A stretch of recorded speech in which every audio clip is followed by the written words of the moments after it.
I don't believe in fake it till you make it. And the reason being why I don't believe in that is because always remember to be humble. Remember where you come from and remember why you're doing this. Advice for turning ideas into successful businesses. Now, we all know, going to the conferences and going around the circuit, that there are a lot of good ideas. Good ideas being created and turned into something that's actually feasible as a business idea is, I think, part of the magic, frankly. Like, as you said, you've done the magic thing, gone out on your own and started something, and you've built something, you started having those conversations, but you've actually gone and done something, which is, I think, fantastic. Are there any common pitfalls you see emerging tech founders fall into, or is there any sort of advice out the gate? You want the wife answer or you want the real answer? Oh, we go for real, baby. Real all day. Number one is ego. I'm going to say straightforward. It doesn't help that you be arrogant. It doesn't help that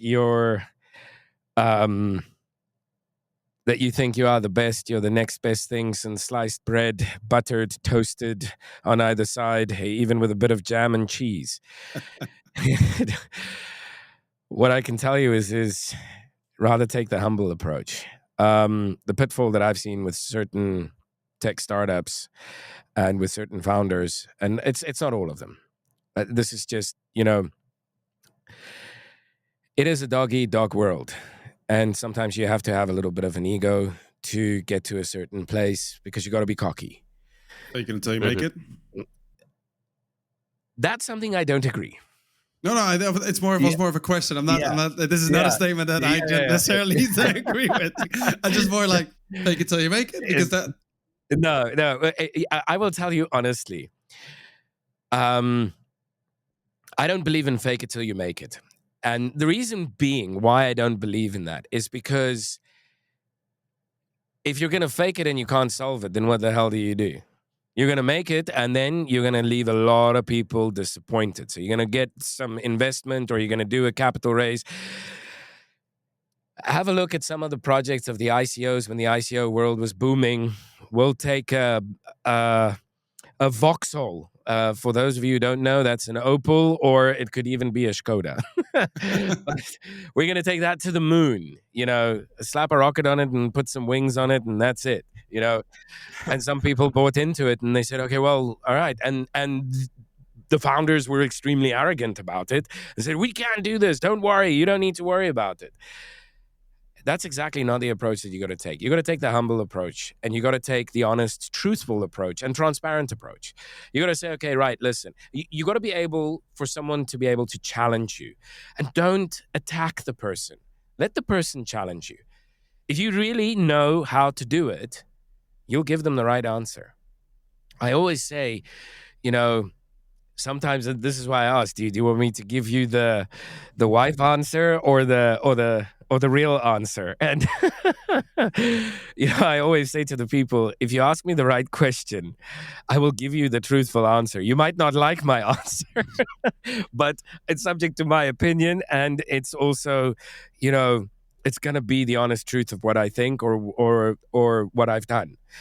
And this is the whole thing is ego is good in certain parts. Cockiness is good in certain parts. But always remember to be humble. Remember where you come from and remember why you're doing this. Because that sometimes gets forgotten as a founder of what is the true reason and the true mission on why you're doing these things. And then I would say you should trust your team. As you're growing and your team grows, there's a reason why you're employing them. Put your trust into them. They'll take you there. They'll get you there. This is very important. Don't try and be a control freak. Don't try and micromanage. Delegate. Delegate where it's needed and allow them to sub-delegate, because that is exactly what you need, because you need to free up your time so that you can focus on bringing the business further. This is a very important thing, which I think a lot of founders fall in because they're extremely concerned, and it's a normal thing. It is, it's like it's like when you start dating, you want to make sure every word you say to the girl or to the guy is absolutely perfect.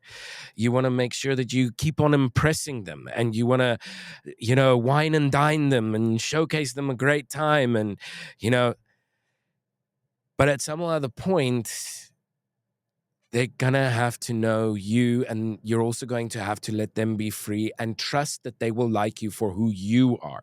No need to showboat or do anything any further, because that's when you know that you're going on the right path.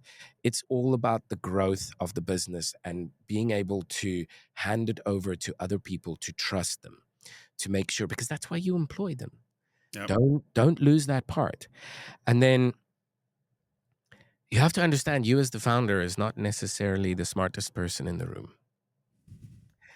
That is a very important thing to remember.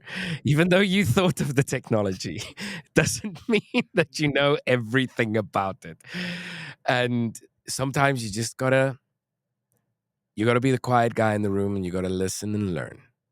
And that is a very important thing that I see many founders sometimes fall into, is falling into that habit of when they started it, it was all you were driving, you're driving the engine, you're doing everything, you're putting everything in, and you can't understand. You have to also be understanding towards other people. You got to understand that not everyone has the drive, the thrive, and the willingness as much as you do to get it into that stage. You got to be patient, and you got to be understanding, and then listen.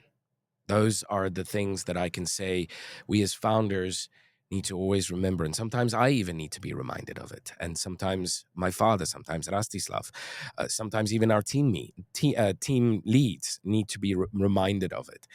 But it's normal that you get so passionate or fired up about something, and you kind of like lose a little bit a sense of reality at that time. So hence, this too shall pass.